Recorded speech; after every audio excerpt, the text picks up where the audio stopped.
হেই WhatsApp guys, কি অবস্থা সবার? তোমরা সবাই কেমন আছো? তো আমি আজকে চলে এসেছি সাজানো গোছানো প্রাকৃতিক মনোরম পরিবেশে পাহাড়পুর বৌদ্ধ বিহারে। তো দেখতে পাচ্ছেন বন্ধুরা, প্রকৃতির সবুজে ঘেরা সুন্দর পরিবেশ। তো বন্ধুরা দেখতে পাচ্ছেন আমরা এসেই টিকিট কেটে পাহাড়পুর বৌদ্ধ বিহারে ঢুকে পড়লাম এবং জাদুঘরে ঢোকার জন্য আপনাকে আরও এক্সট্রা 20 টাকা দিয়ে টিকিট কাটতে হবে। তো আমরা জাদুঘরে ঢোকার জন্য 20 টাকা দিয়ে টিকিট কেটে ঢুকে পড়লাম। তো দেখতে পাচ্ছেন বন্ধুরা, খুব সুন্দর রাস্তা এবং মনোরম পরিবেশ, এবং আমরা দেখতে দেখতে জাদুঘরের কাছে চলে এসেছি। এটা হচ্ছে জাদুঘরের গেট, এবং জাদুঘরে ঢুকেই আমাদের টিকিটটা দেখাতে হবে। এখানে গেটে আমাদের এই আঙ্কেলটি আমাদের টিকিট দেখে ভিতরে যাওয়ার নির্দেশ দিলেন এবং আমরা ভিতরে গেলাম।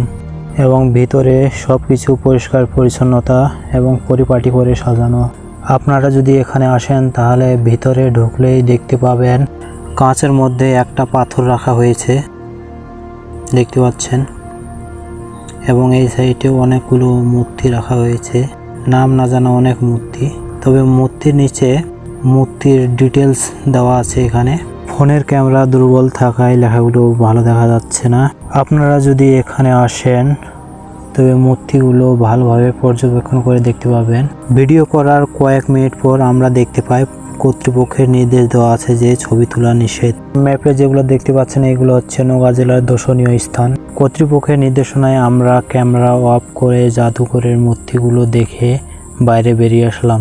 বাইরে এসে আমরা রওনা দিলাম সেই পাহাড়ের দিকে, যার কারণে নাম হয়েছে পাহাড়পুর বৌদ্ধ বিহার।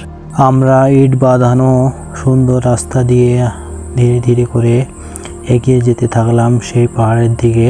তো দেখতে পাচ্ছেন বন্ধুরা, এখানে অনেক দর্শনার্থীরা দেখতে এসেছে। এখানে শুধু আমরা বাংলাদেশিরা নয়, এখানে বিদেশ থেকে অনেক পর্যটক আসে এই পাহাড়পুর বৌদ্ধ বিহারটা দেখতে। আপনারা চাইলে বন্ধু বান্ধব ও পরিবারবর্গ নিয়ে এখানে আসতে পারেন। তো দেখতে পাচ্ছেন বন্ধুরা, আমরা চলে এসেছি সেই কাঙ্ক্ষিত স্পটে। এই সিঁড়ি পার হলেই আমরা দেখতে পাবো সেই কাঙ্ক্ষিত পাহাড়পুর বৌদ্ধ বিহার, যেখানে বৌদ্ধরা ধর্মচর্চা করত এবং এখানে পড়াশোনা করত।